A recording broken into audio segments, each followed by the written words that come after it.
نحمده ونصلي على رسوله الكريم أما بعد فأعوذ بالله من الشيطان الرجيم بسم الله الرحمن الرحيم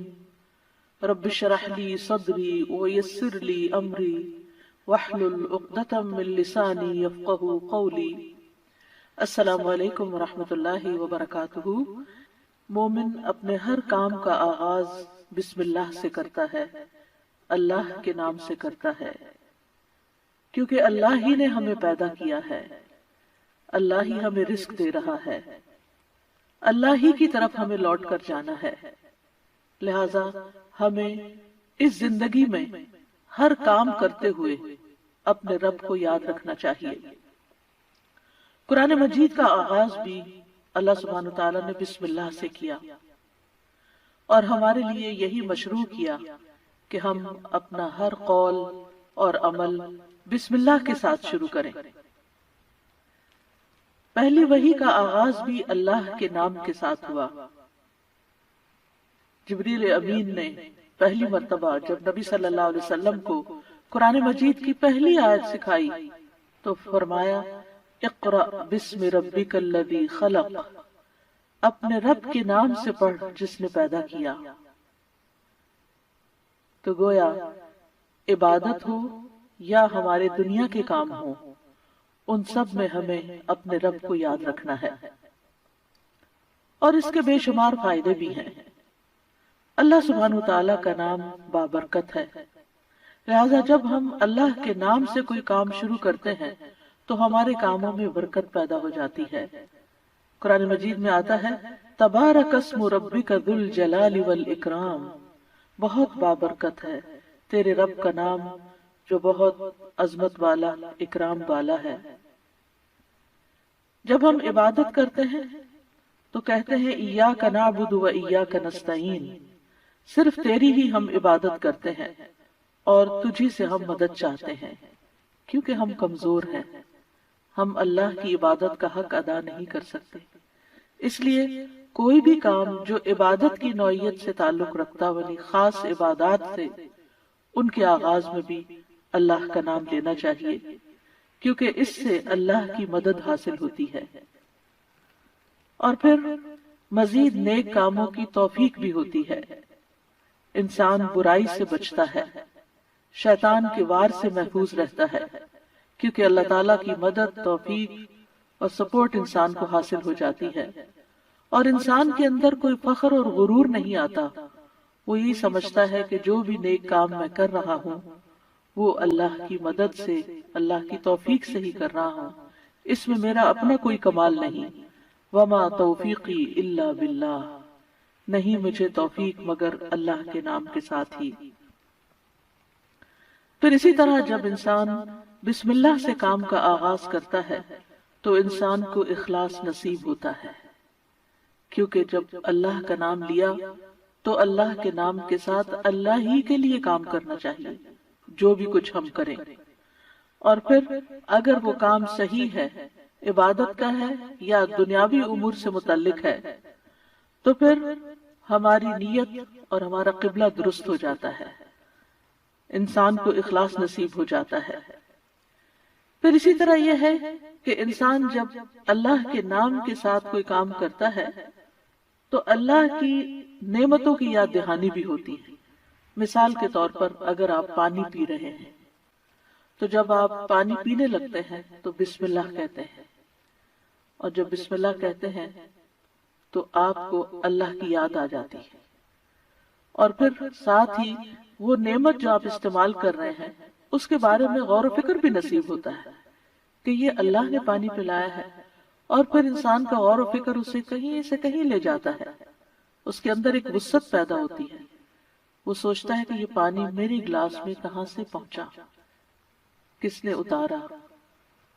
تو ظاہر ہے کہ پانی کا پیدا کرنے والا بھی اللہ ہے، اور تمام چیزوں کو اللہ سبحانہ وتعالیٰ نے پانی سے پیدا کیا، جیسا کہ قرآن مجید میں آتا ہے۔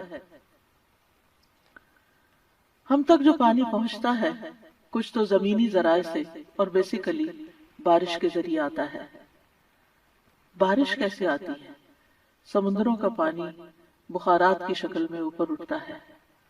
اور پھر بادلوں کی شکل میں جہاں اللہ چاہتا ہے برساتا ہے۔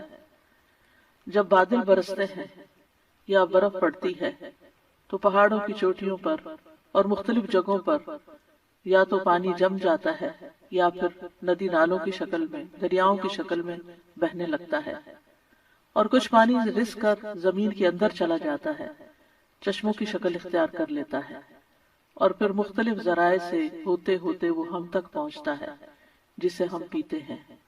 اور جب پیتے ہیں تو پھر اللہ کا شکر ادا کرتے ہیں اور آخر میں الحمدللہ کہتے ہیں۔ لیکن اگر اتنے اہتمام کے ساتھ جو پانی میرے گلاس میں پہنچا اس کو میں نے اللہ کو یاد کیے بغیر، نعمت دینے والے کا نام لیے بغیر ہی اس کو پی لیا، تو اس سے بڑھ کر ناشکری کیا ہو سکتی ہے؟ پھر اسی طرح اگر انسان کھانا کھاتا ہے اور اللہ کا نام لیتا ہے تو وہ ضرور سوچتا ہے کہ کیا جو کچھ میں کھا رہا ہوں یہ اللہ کی مرضی کے مطابق بھی ہے یا نہیں، حلال ہے یا حرام ہے، اور پھر کس طریقے سے میں اس کو کھا رہا ہوں اور کس طریقے سے یہ میں نے اس کو کمایا ہے یا مجھ تک پہنچا ہے، ان ساری چیزوں پر بھی غور و فکر ہونے لگتا ہے۔ تو گویا بسم اللہ پڑھنا بار بار انسان کو اللہ کی یاد دلاتا ہے، اور اس طرح انسان اللہ کی اطاعت کی طرف مائل ہوتا ہے، اللہ کی دی ہوئی نعمتوں کو اللہ کی رضا میں استعمال کرتا ہے، اور اللہ کو یاد کرتے ہوئے اللہ کا قرب حاصل کر لیتا ہے۔ یعنی جب ہر کام کے شروع میں جب اٹھتے بیٹھتے چلتے پھرتے ہم اللہ کا نام لیتے ہیں تو اس طرح ہمیں اللہ سبحانہ وتعالیٰ کا قرب نصیب ہوتا ہے، اور ہمارے دنیا کے کام بھی عبادت بن جاتے ہیں، کیونکہ وہ اللہ کی مرضی کے مطابق اللہ کی رضا کے لیے ہوتے ہیں، اور اس طرح دنیا میں بھی کاموں کے اندر برکت پیدا ہوتی ہے، سہولت پیدا ہوتی ہے، اللہ کی مدد شامل حال ہوتی ہے، اور آخرت میں بھی یہ عمل فائدہ دیتا ہے، اور انسان کے اندر کوئی تکبر و غرور پیدا نہیں ہوتا، وہ سوچتا ہے کہ جو کچھ مجھے ملا ہے یہ اللہ کا فضل ہے۔ پھر ہم دیکھتے ہیں کہ انبیاء کا طریقہ بھی یہی رہا ہے۔ نوح علیہ السلام کے بارے میں آتا ہے کہ جب وہ کشتی پر سوار ہوئے تو انہوں نے دعا پڑھی، اس کا آغاز بھی بسم اللہ سے کیا، بسم اللہ مجریہا و مرساہا۔ اسی طرح سلیمان علیہ السلام نے ملکہ سبا کو جو خط لکھا اس کے آغاز میں بھی بسم اللہ لکھا۔ پھر اسی طرح ہم دیکھتے ہیں کہ نبی صلی اللہ علیہ وسلم متعدد مقامات پر بسم اللہ کی تعلیم دیتے ہیں، جس کے بارے میں آگے ہم متعدد احادیث میں دیکھیں گے کہ کس طرح آپ صلی اللہ علیہ وسلم کی زندگی کا ایک اہم حصہ تھا بسم اللہ پڑھنا، اور جس کام کا آغاز اچھا ہو جائے اس کا انجام بھی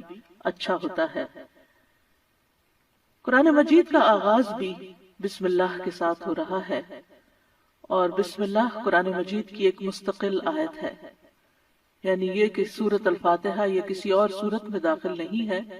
ہر سورت کے شروع میں اسے الگ آیت کے طور پر لکھا گیا ہے، اور اس میں ہم دیکھتے ہیں کہ سورۃ التوبہ جو ہے اس سے پہلے بسم اللہ نہیں ہے،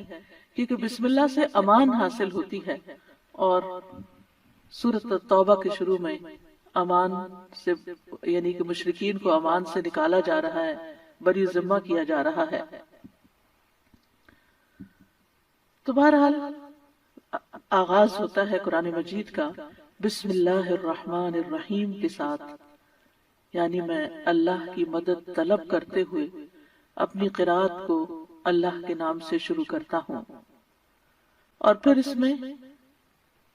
اللہ سبحانہ وتعالیٰ کے نام اللہ کے علاوہ دو صفات کا ذکر ہے، الرحمن ایسی ذات جس کی رحمت تمام مخلوق پر چھائی ہوئی ہے،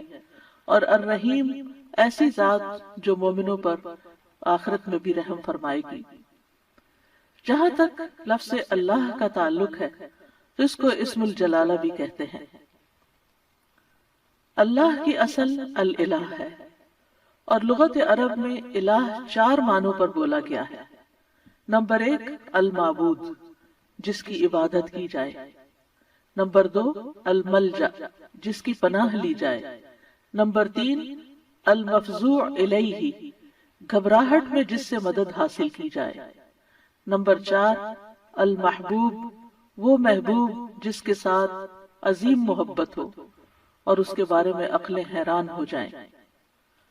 تو اللہ کا لفظ اللہ سبحانہ وتعالی کا اسم ذات ہے، یعنی ذاتی نام ہے، سب ناموں سے عظیم اور اعلیٰ ہے، اور یہ جلیل القدر نام اللہ سبحانہ وتعالی کے جتنے بھی باقی نام ہیں وہ سب اسی نام کی طرف لوٹتے ہیں، یعنی وہ اللہ ہی کے نام اور اللہ ہی کی صفات ہیں۔ اور اس کو امام غزالی کہتے ہیں کہ یہ اللہ تعالیٰ کے ناموں میں سے سب سے زیادہ عظیم نام ہے، کیونکہ یہ اس ذات الہی پر دلالت کرتا ہے جو تمام صفات الہیہ کو جمع کرنے والی ہے، یہاں تک کہ کوئی بھی صفت اس سے جدا اور علیحدہ نہیں ہو سکتی۔ یعنی اللہ تعالیٰ کے جتنے بھی باقی اچھے اچھے نام ہیں وہ سب اللہ ہی کے نام ہیں۔ وَلِلَّهِ الْأَسْمَاءُ الْحُسْنَى، کہ اللہ ہی کے لیے ہیں اچھے اچھے نام۔ سورۃ الاسراء میں آتا ہے قُلِ ادْعُوا اللَّهَ أَوِ ادْعُوا الرَّحْمَٰنَ أَيَّمَّا تَدْعُوا فَلَهُ الْأَسْمَاءُ الْحُسْنَى، کہہ دیجئے کہ اللہ کو پکارو یا رحمان کو پکارو، تم جس کو بھی پکارو گے سو بہترین نام اسی کے ہیں۔ اسی طرح سورۃ الحشر میں آتا ہے هو اللہ الخالق البارئ المصور لہ الاسماء الحسنى، وہ اللہ ہی ہے جو خاکہ بنانے والا ہے، گھڑنے ڈھالنے والا ہے، صورت بنا دینے والا ہے، سب اچھے اچھے نام اسی کے ہیں۔ اسی کی تسبیح کر رہی ہے ہر وہ چیز جو آسمانوں اور زمین میں ہے، وہی سب پر غالب کمال حکمت والا ہے۔ تو اس لیے بہت ضروری ہے کہ جب ہم بسم اللہ مختلف مقامات پر کہتے ہیں تو ہمیں اللہ کی پہچان بھی ہونی چاہیے۔ اللہ سبحانہ وتعالیٰ کو پہچاننا بھی ضروری ہے، اور اس کی پہچان اس کی نشانیوں کے ساتھ بھی ہوتی ہے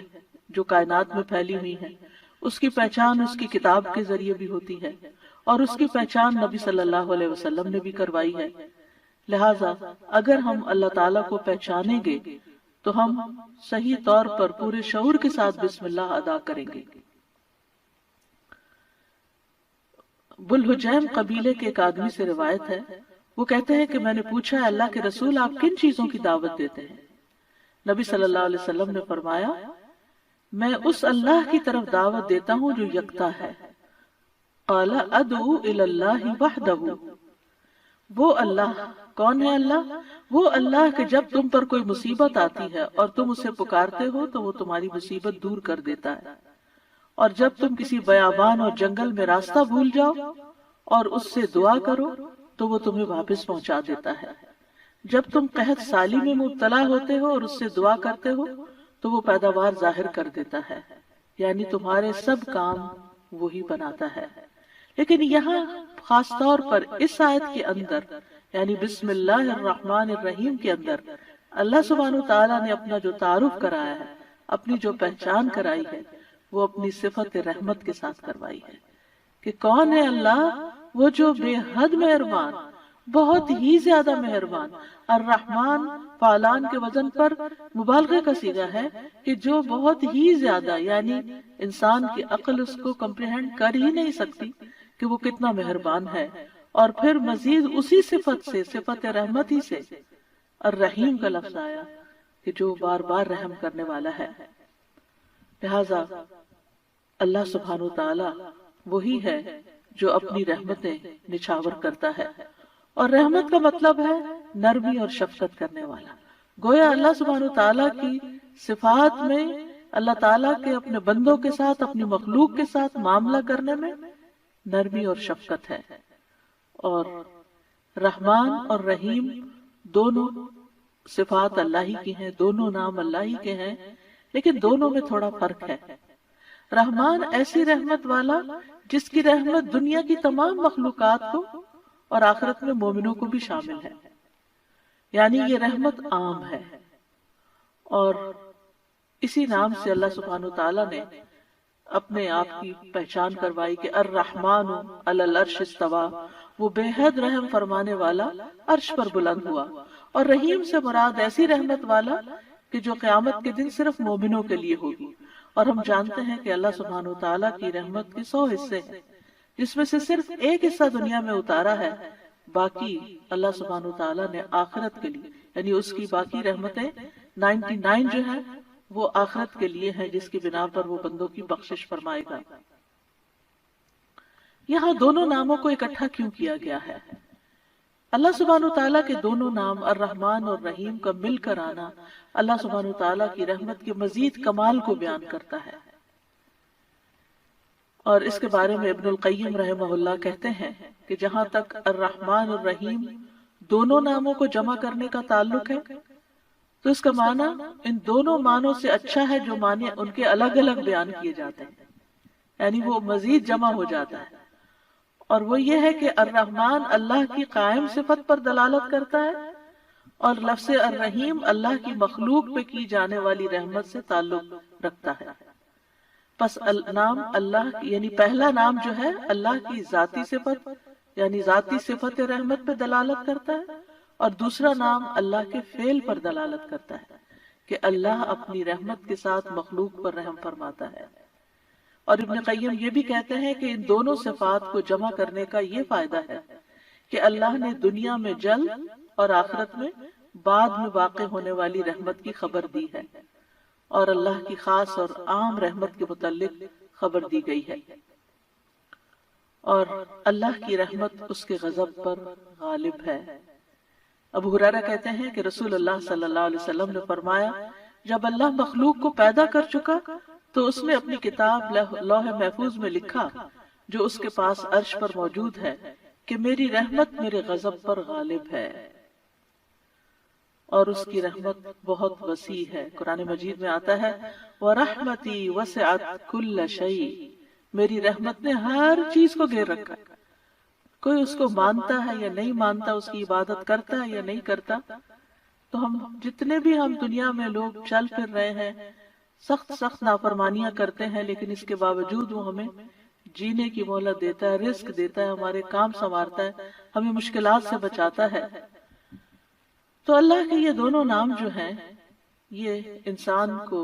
اگر ان کی پہچان ہو جائے تو ہر غم اور پریشانی اس کی دور ہو جائے، کیونکہ ہر تکلیف میں ہر مشکل میں اگر انسان یہ یاد کر لے کہ میرا رب بڑا ہی مہربان ہے، بڑی ہی رحمت فرمانے والا ہے، تو انسان کی پریشانی دور ہو جائے کہ وہ ہے کوئی جو میری مشکل آسان کر سکتا ہے، اور وہ اپنی رحمت فرمائے گا اور ضرور کر دے گا۔ تو ہمیں ہر کام سے پہلے بسم اللہ پڑھنی چاہیے، کیونکہ اللہ سبحانہ وتعالیٰ کا نام لینے والا کامیاب ہوتا ہے، اور جیسے کہ قرآن مجید میں آتا ہے قد افلح من تزکا وذکر اسم ربہ فصلی، بے شک کامیاب ہو گیا جو پاک ہوا اور اس نے اپنے رب کا نام یاد کیا، یعنی رب کا یہ نام لینا کامیابی کی علامت ہے، کامیابی کی ضمانت ہے۔ اور پھر نماز پڑھی، یعنی اس آیت کا ترجمہ ہے، اور صبح و شام خاص طور پر اللہ کا نام لینا چاہیے۔ سورۃ الانسان میں آتا ہے وَاذْكُرِ اسْمَ رَبِّكَ بُكْرَةً وَأَصِيلًا، اور اپنے رب کا نام صبح اور پچھلے پہر یاد کیا کرو۔ تو بہرحال اللہ کا نام لینا برکت کا سبب ہے۔ ایک شخص نے نبی صلی اللہ علیہ وسلم سے کہا، ہم کھانا تو کھاتے ہیں لیکن ہم سیر نہیں ہوتے، ہمارا پیٹ نہیں بھرتا۔ آپ نے فرمایا شاید تم الگ الگ کھاتے ہو، اپنے کھانے پہ جمع ہو جایا کرو اور کھانے کے وقت اللہ کا نام لیا کرو، وہ تمہارے لیے اس کھانے میں برکت ڈال دے گا۔ یعنی یہ مطلب یہ ہے کہ اگر تھوڑا بھی ہوگا تو تمہارا پیٹ بھر جائے گا اور تمہاری بھوک مٹ جائے گی۔ اسی طرح اللہ کا نام لینے سے انسان کو ہر طرح کی حفاظت بھی ملتی ہے۔ جابر بن عبداللہ سے مروی ہے کہ رسول اللہ صلی اللہ علیہ وسلم نے فرمایا، جب رات کا آغاز ہو یا جب شام ہو جائے تو اپنے بچوں کو روک لو، گھر سے باہر نہ نکلنے دو، کیونکہ اس وقت شیاطین پھیل جاتے ہیں۔ پھر جب رات کی ایک گھڑی گزر جائے تو انہیں چھوڑ دو اور دروازے بند کر لو، اس وقت اللہ کا نام لو، کیونکہ شیطان بند دروازے نہیں کھول سکتا۔ اللہ کا نام لے کر اپنے مشکیزوں کا منہ باندھو، اللہ کا نام لے کر اپنے برتنوں کو ڈھک دو، خواہ کسی چیز کو چوڑائی میں رکھ کر ہی اس کو ڈھکو، اور اپنے چراغ سونے سے پہلے بجھا دیا کرو۔ تو اس سے کیا پتہ چلتا ہے کہ رات کو آخری کام جو کر رہا ہوتا ہے انسان، چاہے کیسی ہی تھکاوٹ کیوں نہ ہو، یہ کام وہ ہیں جو تقریباً سب لوگ کرتے ہیں، تو ان سب چیزوں پر بھی بسم اللہ پڑھنی چاہیے، اس وقت بھی اللہ کا نام لینا چاہیے۔ پھر اسی طرح اللہ کا نام لینے سے انسان اچانک پہنچنے والی مصیبت سے بھی محفوظ رہتا ہے۔ عثمان بن عفان کہتے ہیں، میں نے رسول اللہ صلی اللہ علیہ وسلم سے سنا، آپ فرماتے تھے جس نے شام کو 3 بار یہ دعا پڑھ لی اسے صبح تک کوئی اچانک مصیبت نہیں آئے گی، کوئی اچانک مصیبت نہیں آئے گی۔ یعنی اس کا مطلب نہیں کہ دوسری آ جائے گی، یعنی ایک دم کسی قسم کی پریشانی اس کو لاحق نہیں ہوگی۔ اور وہ دعا ہے، بسم اللہ الذی لا یضر مع اسمہ شیء فی الارض ولا فی السماء وہو السمیع العلیم۔ اللہ کے نام سے، وہ ذات کہ اس کے نام سے کوئی چیز زمین میں ہو یا آسمان میں نقصان نہیں دے سکتی، اور وہ خوب سنتا ہے اور خوب جانتا ہے۔ اور جس نے صبح کے وقت یہ دعا پڑھ لی اسے شام تک کوئی اچانک مصیبت نہیں آئے گی، اور جب شام کو کوئی پڑھ لے تو صبح کے وقت صبح تک اس کو پریشانی نہیں ہوگی۔ اسی طرح اگر انسان بسم اللہ نہیں پڑھتا تو یاد رکھیے کہ بسم اللہ نہ پڑھنے کا نقصان یہ ہے، ابن عباس کہتے ہیں کہ ابلیس نے اللہ تعالیٰ سے کہا کہ تو نے اپنی ساری مخلوق کا رزق واضح کر دیا، میرا رزق کس میں ہے؟ تو اللہ تعالیٰ نے فرمایا، ہر اس چیز میں جس پر میرا نام نہ لیا جائے۔ تو گویا جس چیز پر ہم اللہ کا نام نہیں لیتے وہ رزق پھر شیطان کے حصے میں چلا جاتا ہے، گویا ہم اپنے دشمنی کو فیڈ کرتے ہیں۔ قیامت کے دن بھی اللہ کے نام سے وزنی کوئی چیز نہ ہوگی۔ پھر اسی طرح اللہ کا نام لینے سے، یعنی اس دعا کے پڑھنے کے مواقع کون کون سے ہیں؟ نمبر 1، ہر کام شروع کرنے سے پہلے، تاکہ اس میں برکت اور مدد حاصل ہو، اس کے اندر قبولیت ہو، ہمیں اخلاص نصیب ہو۔ پھر خاص طور پر کھانا کھانے سے پہلے حضرت عائشہ کہتی ہیں کہ رسول اللہ صلی اللہ علیہ وسلم نے فرمایا، جب تم میں سے کوئی کھانا کھانے لگے تو چاہیے کہ اللہ تعالیٰ کا نام لے، پھر اگر شروع میں اللہ تعالیٰ کا نام لینا بھول جائے تو چاہیے کہ یوں کہے، بسم اللہ اولہ و آخرہ، اللہ کے نام سے اس کھانے کے شروع میں اور آخر میں بھی۔ پھر اسی طرح لباس اتارتے وقت بسم اللہ پڑھنی چاہیے۔ انس رضی اللہ عنہ سے روایت ہے کہ نبی صلی اللہ علیہ وسلم نے فرمایا،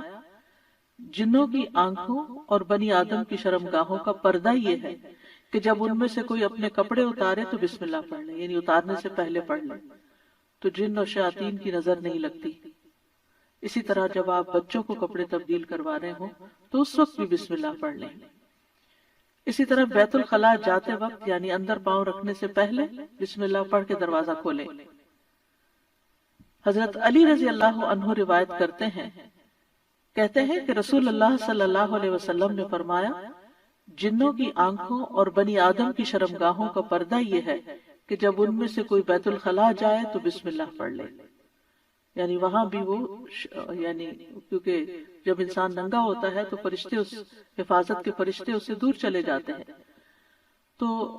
اس وقت حفاظت پھر کس سے حاصل ہوگی؟ جب آپ واش روم میں جانے سے پہلے بسم اللہ پڑھ کے پھر داخل ہوں گے۔ اسی طرح وضو سے پہلے ابو ہریرہ کہتے ہیں کہ رسول اللہ صلی اللہ علیہ وسلم نے فرمایا، لا صلاۃ لمن لا وضوء له ولا وضوء لمن لم يذكر اسم اللہ تعالی علیہ، کہ جس کا وضو نہیں اس کی نماز نہیں، اور جو شخص وضو کے شروع میں اللہ تعالیٰ کا نام نہ لے اس کا وضو نہیں۔ اب یہاں پر بعض لوگوں کو یہ پریشانی ہوتی ہے کہ ہم واش روم میں کھڑے ہوتے ہیں، وہیں سنک ہے، وہیں کموڈ ہے، تو پھر ہم بسم اللہ کس طرح پڑھیں؟ اس کے ایک تو یہ ہے کہ جب آپ وضو کی نیت سے جا رہے ہیں تو اندر داخل ہونے سے پہلے ہی پڑھ لیں اور جا کے ٹیپ کھول لیں اور اپنا وضو شروع کر دیں۔ دوسرا یہ ہے کہ آپ دل میں پڑھ لیں، لیکن اگر کوئی بھول گیا ہے تو جس وقت یاد آئے، یعنی وضو کے دوران اس وقت بھی پڑھ سکتا ہے۔ پھر اسی طرح اگر اس نے بالکل ہی پڑھنا ہی بھول گیا تو اس کا کیا مطلب؟ وضو ہوا ہی نہیں سرے سے،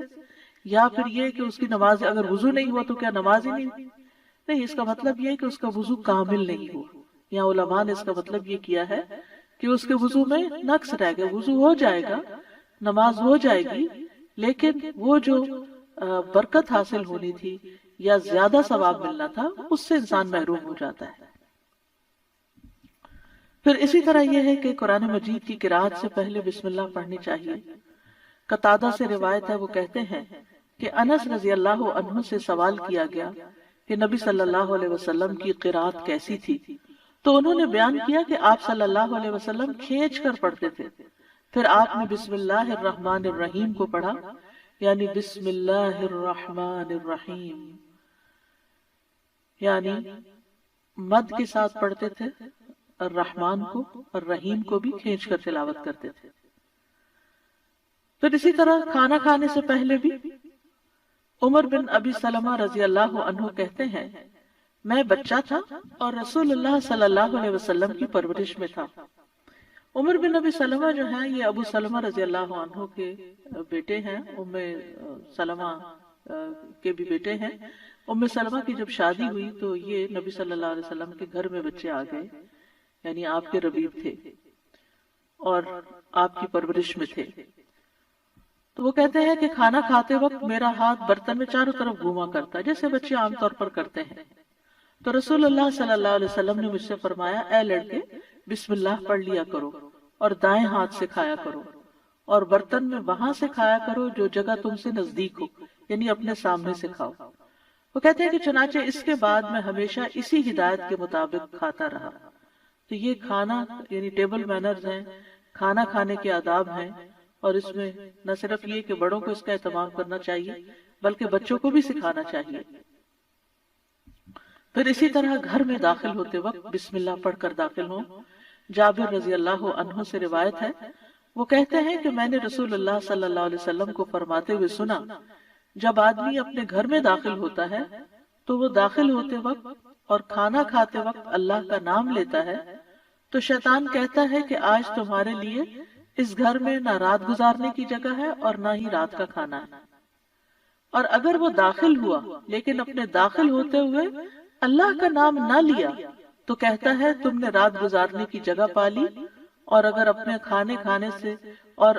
کھانا کھانے کے وقت اللہ کا نام بھی نہ لے انسان تو شیطان کہتا ہے تم نے رات گزارنے کی جگہ اور رات کا کھانا پا لیا، یعنی ہماری چیزوں میں پھر اس کی شراکت ہو جاتی ہے۔ اب دیکھیں کہ بہت سارے مسائل اور بہت ساری بیماریاں عام ہو چکی ہیں جن کی بعض اوقات تشخیص بھی نہیں ہو پاتی، اور پھر ہم بعض اوقات یہ سمجھتے ہیں کہ شاید جادو ہو گیا ہے یا پھر یہ کہ کوئی نظر لگ گئی ہے، لیکن اگر ہم ان آداب کا خیال رکھیں تو انشاءاللہ شیطان جو ہمارا دشمن ہے اس کے شر سے محفوظ رہیں گے۔ نہ صرف یہ کہ خود اپنے لیے بلکہ اپنے گھر والوں کے لیے بھی ان کو تعلیم بھی دیں اور ان کو یاد دہانی بھی کرائیں، اور ان کی پروٹیکشن کا انشاءاللہ بہترین سر و سامان ہوگا۔ اسی طرح رات کو سونے سے پہلے بسم اللہ پڑھ کر بستر جھاڑنا چاہیے۔ رسول اللہ صلی اللہ علیہ وسلم نے فرمایا، صحیح مسلم کی روایت ہے، جب تم میں سے کوئی اپنے بستر پر جائے تو اسے چاہیے کہ وہ اپنے تہبند کا کونا پکڑے اور اس سے اپنا بستر جھاڑ لے اور بسم اللہ پڑھ لے، کیونکہ وہ نہیں جانتا کہ کون اس کے بعد اس کے بستر پر آیا۔ یہ بات بڑی اہم ہے کہ کون، وہ نہیں جانتا۔ تو اس سے یعنی کہ صرف انسان نہیں بلکہ جن ملکوں کے اندر بچھو، کیڑے مکوڑے عام گھومتے پھرتے ہیں اور خاص طور پر گرمیوں کے موسم میں نکل آتے ہیں، یہ لوگ کھلی چھت میں یا کھلی فضا میں سوتے ہیں، تو بعضوں کا چارپائیاں سارا دن وہیں بچھی رہتی ہیں، تو معلوم نہیں کہ بستر کے اندر یا بیڈ کے اندر کون سی ایسی چیز گھس گئی کہ جس کو جھاڑنے سے وہ نکل جائے گی۔ دوسرا یہ کہ بعض اوقات یہ جو ہمارے سارا دن بنے ہوئے بستر رہتے ہیں تو اس کے بارے میں علماء کہتے ہیں کہ بعض اوقات جنات بھی ان پہ آ کر لیٹ جاتے ہیں، تو کئی لوگوں کو بری بری خوابیں آتی ہیں، رات کو ان کی نیند ڈسٹرب رہتی ہے، لیکن اگر آپ یہ مسنون عمل کریں تو ایسی چیزوں میں کمی واقع ہو جاتی ہے۔ تو یہاں پر نبی صلی اللہ علیہ وسلم نے تہبند کا کونا فرمایا، آپ کوئی بھی کپڑا لے سکتے ہیں، کوئی ٹاول لے سکتے ہیں، اپنا دوپٹے کا ہی کونا پکڑ کے ایک اس سے جھاڑ دیں۔ اور یہ بھی کہا جاتا ہے کہ ہم جب ایک رات سوتے ہیں تو وہ ڈیڈ سیل جو ہوتے ہیں وہ بستر پر ہی رہ جاتے ہیں، اور وہ بھی کئی بیماریوں کا باعث بنتے ہیں جب وہ بستر پر ہی لگے رہتے ہیں اور ان کو جھاڑا نہیں جاتا۔ تو بہرحال گرد و غبار ہو یا ڈیڈ سیلز ہو یا کیڑے مکوڑے ہو یا کچھ بھی نہ ہو، تب بھی نبی صلی اللہ علیہ وسلم نے جو طریقہ سکھایا ہے اس پر عمل کرنا چاہیے۔ اسی طرح جب آپ صلی اللہ علیہ وسلم اپنے بستر پر تشریف لے جاتے تو فرماتے اللہم بسمک احیا و اموت، یعنی اس وقت بھی بسم اللہ پڑھتے، اے اللہ تیرے نام کے ساتھ میں زندہ ہوتا ہوں اور تیرے نام کے ساتھ میں مرتا ہوں۔ اسی طرح سوار ہوتے وقت بھی بسم اللہ پڑھنا چاہیے۔ ابو لاس الخزائی رضی اللہ عنہ سے مروی ہے، کہتے ہیں کہ رسول اللہ صلی اللہ علیہ وسلم نے ہمیں حج کے لیے صدقہ کے اونٹوں میں سے ایک کمزور اونٹ پہ سوار کیا، تو ہم نے عرض کیا یا رسول اللہ ہمیں لگتا ہے یہ اپنی کمزوری کے سبب ہمارا بوجھ نہیں اٹھا سکے گا۔ تو آپ صلی اللہ علیہ وسلم نے فرمایا ہر اونٹ کی کوہان پر ایک شیطان ہوتا ہے، جب تم اس پر سوار ہونے لگو تو اللہ کا نام لے کر سوار ہو جیسا کہ تمہیں حکم دیا گیا، پھر اسے اپنے قابو میں کر لو، اللہ اسے سواری کے قابل کر دے گا۔ اور آج کے دور میں بھی بہت سے لوگ اونٹوں پہ سوار ہوتے ہیں، گھوڑوں پہ سوار ہوتے ہیں، اور گاڑیاں تو خیر عام ہیں، تو اس کا یہ مطلب نہیں کہ صرف جب اونٹ پر ہی سوار ہو تو بسم اللہ پڑھیں۔ گاڑی پر سوار ہوتے ہوئے، دروازہ کھولتے ہوئے، سیٹ پہ بیٹھتے ہوئے، گاڑی سٹارٹ کرتے ہوئے اگر سوچیں کہ بسم اللہ کہنے میں وقت کتنا لگتا ہے، 2 لفظ ہی تو کہنے ہوتے ہیں، لیکن اللہ کی مدد شامل حال ہو جاتی ہے، انسان نقصان سے بچ جاتا ہے، وہ سفر محفوظ ہو جاتا ہے۔ اسی طرح تکلیف کے وقت بھی بسم اللہ کہنا چاہیے۔ جابر رضی اللہ عنہ کہتے ہیں جب غزوہ احد میں طلحہ رضی اللہ عنہ کی انگلی کٹ گئی تو انہوں نے کہا، یعنی سی جیسے ہم تکلیف یا درد کے وقت کرتے ہیں، تو رسول اللہ صلی اللہ علیہ وسلم نے فرمایا اگر تم بسم اللہ کہتے تو فرشتے تمہیں اٹھا لیتے، اس حال میں کہ لوگ تمہیں دیکھ رہے ہوتے۔ اسی طرح اگر کسی جگہ پر درد ہو رہی ہو تو بسم اللہ سے اللہ کا نام لے کر دم کرنا چاہیے۔ صحیح مسلم میں آتا ہے عثمان بن ابو العاص ثقفی رضی اللہ عنہ سے روایت ہے کہ انہوں نے رسول اللہ صلی اللہ علیہ وسلم سے درد کی شکایت کی جسے وہ اپنے جسم میں محسوس کیا کرتے تھے جب سے وہ مسلمان ہوئے، تو رسول اللہ صلی اللہ علیہ وسلم نے ان سے فرمایا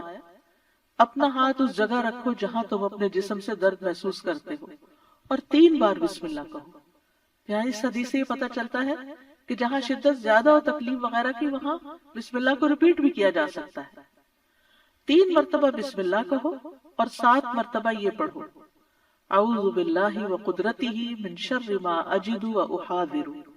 میں اللہ کی ذات اور اس کی قدرت سے ہر اس چیز سے پناہ مانگتا ہوں جسے میں محسوس کرتا ہوں اور جس سے میں خوف کرتا ہوں۔ تو آپ خود بھی اور بچوں کو بھی یہ دعا سکھا دیں، کہیں چوٹ لگ جائے، کہیں درد ہو رہا ہو، اور بعض اوقات ایسے لا علاج مرض ہوتے ہیں کہ تکلیف ہوتی ہے لیکن ڈائگنوز نہیں ہوتی، تو اللہ کے نام سے انسان مدد حاصل کرتا رہے اللہ کی، تو ایسی تکلیفیں دور ہو جاتی ہیں۔ اور پورے یقین کے ساتھ یہ کرنا چاہیے،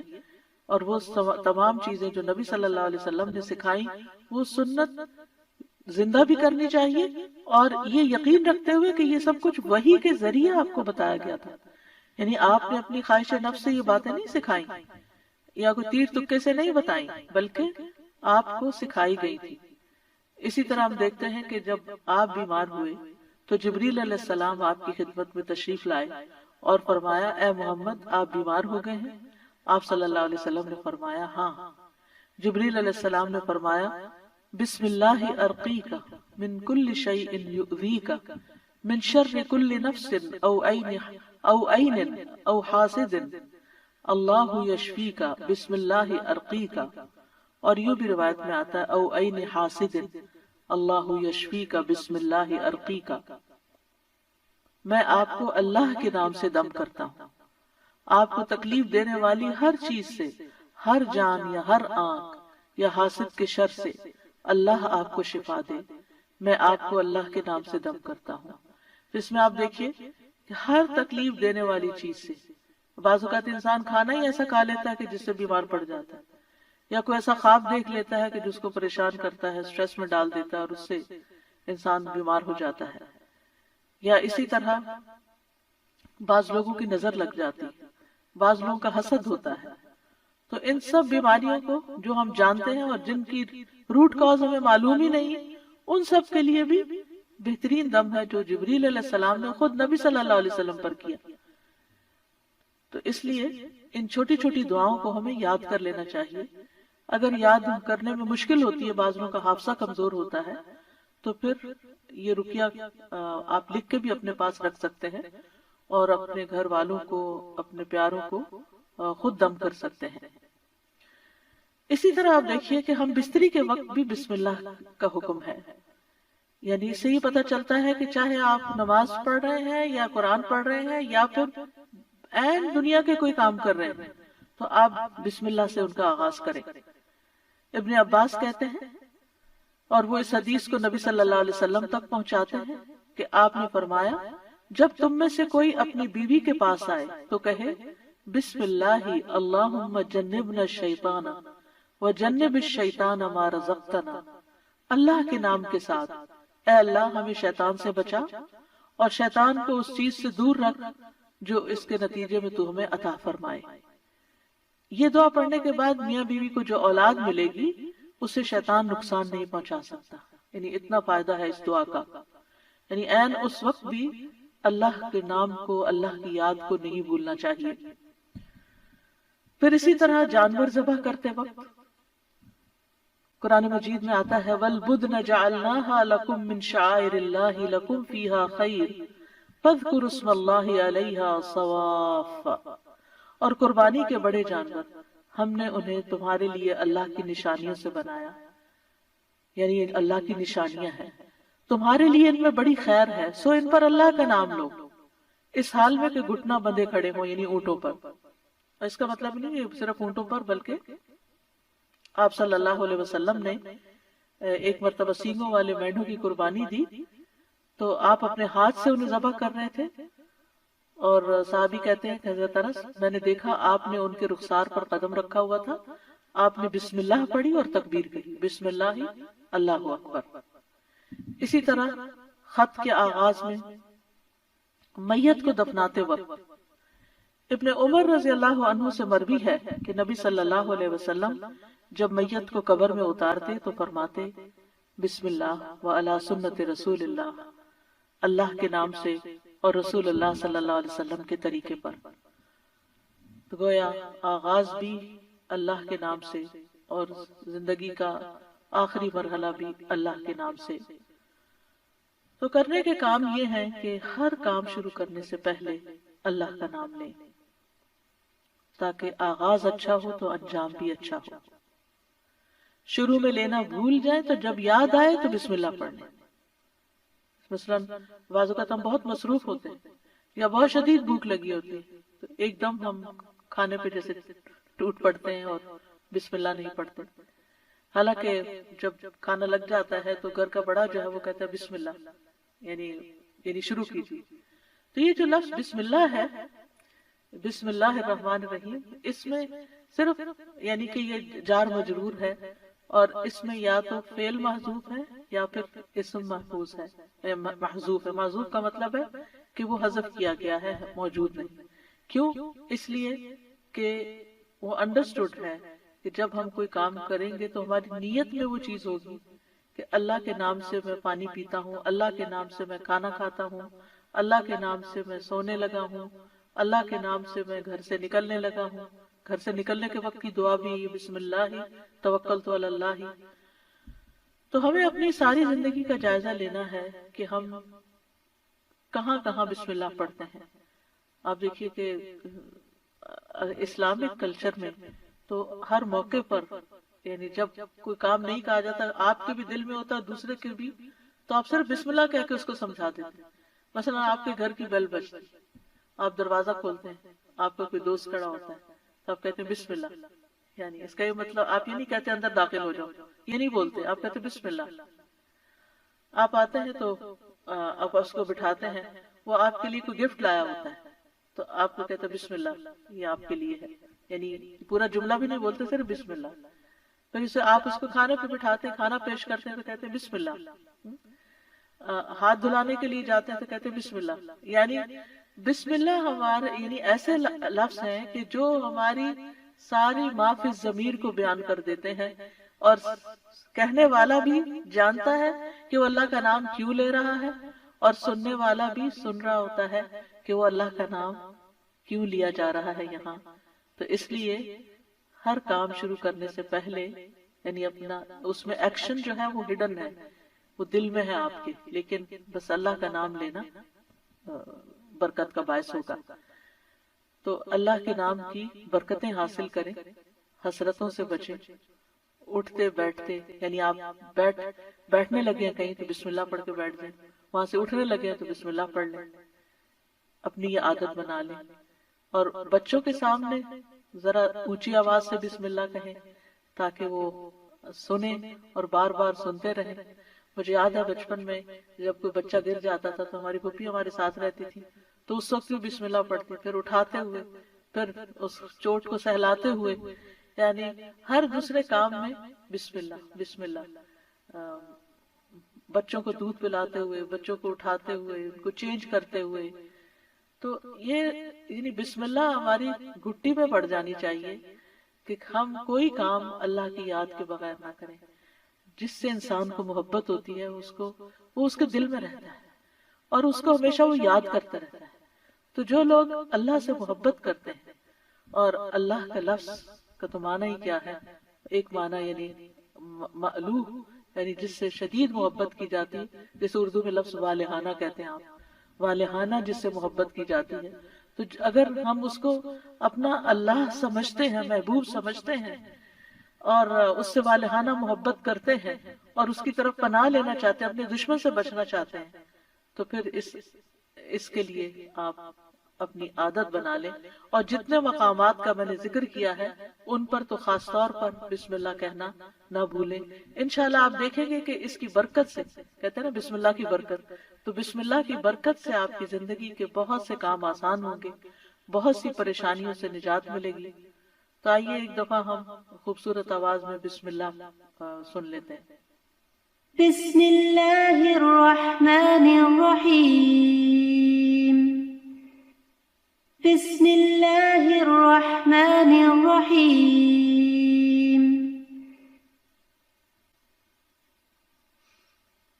بسم اللہ الرحمن الرحیم،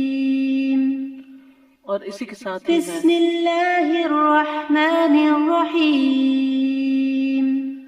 اس کے ساتھ ہی میں آپ سے اجازت لیتی ہوں۔ انشاءاللہ اب دورہ قرآن کا وقت ہو گیا ہے۔